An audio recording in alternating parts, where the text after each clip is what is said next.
ஒரு மனுஷன் இன்னொரு மனுஷனை ஏமாத்தலாம். ஆனா தான் ஏமாத்துறது அந்த மனுஷனுக்கு தெரியவே கூடாதுன்னு அவனோடவே இருந்து அவனுக்கே தெரியாம அவனோட மரணத்தை ரிஹர்சல் பார்க்க முடியுமா? கேட்கவே பதறது இல்ல. மகாராஷ்டிராவோட பூனே நகர்ல இப்போ நடந்துட்டு இருக்கிற ஒரு வழக்கு ஒட்டுமொத்த இந்தியாவையுமே உலுக்கி போட்டிருக்கு. 20 வயசு இளம்பெண் சியா, அவரோட காதலர் சேத்தன், இவங்க 2 பேரும் சேர்ந்து சியா கல்யாணம் பண்ணிக்க இருந்த கேத்தன் அப்படிங்கிற இளைஞரை திட்டமிட்டு கொலை செஞ்சதா இப்போ போலீஸ் தரப்புல கோர்ட்ல அடுக்கடுக்கான ஆதாரங்களை வச்சிருக்காங்க. ஆனா இது வெறும் கொலை கேஸ் மட்டும் இல்ல ஃப்ரெண்ட்ஸ். இதுக்குள்ள இருக்கிற பிளானிங், டிஜிட்டல் சாட்சிகளை அழிச்ச விதம், போலீஸையே குழப்ப இவங்க போட்ட ஒரு பெர்ஃபெக்ட் ஸ்கெட்ச்.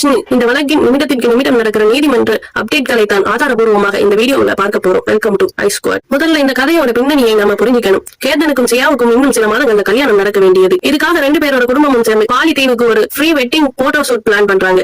4 பேர் கார்ல கிளம்புறாங்க. ஆனா அந்த காரை ஓட்டிட்டு போன டிரைவர் வைபவ் ஜாதவ் இப்போ போலீசிடம் கொடுத்த வாக்குமூலம் தான் இந்த வழக்கோட முதல் பெரிய ட்விஸ்ட். டிரைவர் என்ன சொல்றாருன்னா, சியாவுக்கு அந்த ட்ரிப்ல போகவே இஷ்டம் இல்ல. கார்ல வரும்போது கேதனுக்கும் சியாவுக்கும் பயங்கர சண்டை. நடுவுல ஒரு ஃபுட்மால்ல வண்டியை நிறுத்தும் போது சியா மட்டும் தனியா கார்ல வந்து எல்லாரோட பாஸ்போர்ட்டும் இருந்த பேக்கை ஓபன் பண்ணி எதையோ எடுக்கிறாங்க. அதுக்கப்புறம் ஏர்போர்ட் போன உடனே என்ன நடக்குது தெரியுமா? கேதனோட பாஸ்போர்ட்டை மட்டும் காணும். இதனால அந்த பாலி ட்ரிப்பே கேன்சல் ஆகுது. இப்போ போலீஸ் கோர்ட்ல என்ன சொல்றாங்கன்னா, சியா அந்த பாஸ்போர்ட்டை திருடி மால் பாத்ரூம்ல வச்சு எரிச்சு டாய்லெட்ல போட்டு பிளஸ் பண்ணிட்டாங்க. இப்போ அந்த பாஸ்போர்ட் எரிக்கப்பட்ட